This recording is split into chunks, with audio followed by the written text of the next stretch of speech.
చేనేత సహకార ఎన్నికల గురించి మాట్లాడండి. అవును, ఇది కూడా చాలా ఇంపార్టెంట్ థింగ్ యాక్చువల్గా. దాదాపు 14 ఏళ్ళు అవుతుంది చేనేత సహకార సంఘాలకు ఎలక్షన్స్ లేక. దుర్మార్గం అసలు ఇదైతే. 14 సంవత్సరాలు దాటిపోయింది.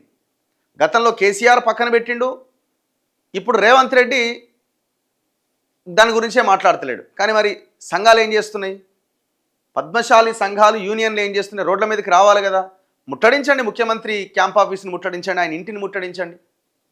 జౌళి శాఖ మంత్రి ఎవరున్నారు, ఆయన ఇంటిని ముట్టడించండి. ఎందుకు పెడతలేరు మా ఎలక్షన్స్ అని ప్రతి చేనేత సహకార సంఘం ముందు ఒక ధర్నా చేయండి. ఫస్ట్ ఎలక్షన్స్ పెట్టాలి అని ప్రతి గ్రామంలో ఉన్న చేనేత సహకార సంఘం ముందు పద్మశాలీలంతా ఒక ప్రభుత్వ దిష్టిబొమ్మను తగలబెట్టండి.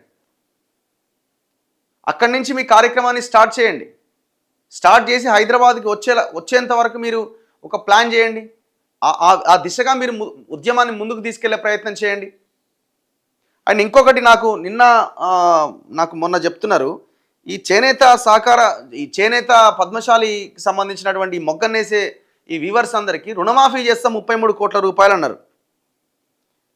చాలామంది ఇక పెడుతున్నారు, అన్న నమస్తే, చేనేత రుణమాఫీ 33 కోట్లు విడుదల చేశారు, అవి జిల్లా ఏడీల దగ్గరనే ఉన్నాయట. ఇంకా రిమైనింగ్ 15 కోట్ల రూపాయల నిధులు ఇంకా విడుదల కాలే.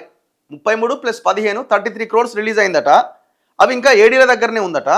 దానికోసం వీటిని చేనేత కార్మికులకు రుణమాఫీ చేయట్లేదు, దీనిపై మాట్లాడండి మార్నింగ్ న్యూస్లో అని చాలామంది మెసేజ్ పెట్టినారు. ఇంకేమంటున్నారు, చాలా బ్యాంకులు ఏం చేస్తున్నాయంటే మీరు వడ్డీ భరించాలి, భరిస్తేనే మాఫీ చేస్తాం. అట్లా మొత్తం పెండింగ్లోనే ఉంది. ఇంతవరకు ఇంకా పూర్తి కాలే. మరి ఎందుకు వ్యవసాయ రంగం తర్వాత అతిపెద్ద రంగమైన ఈ చేనేత రంగం మీద ఎందుకంత వివక్ష ప్రభుత్వాలకి?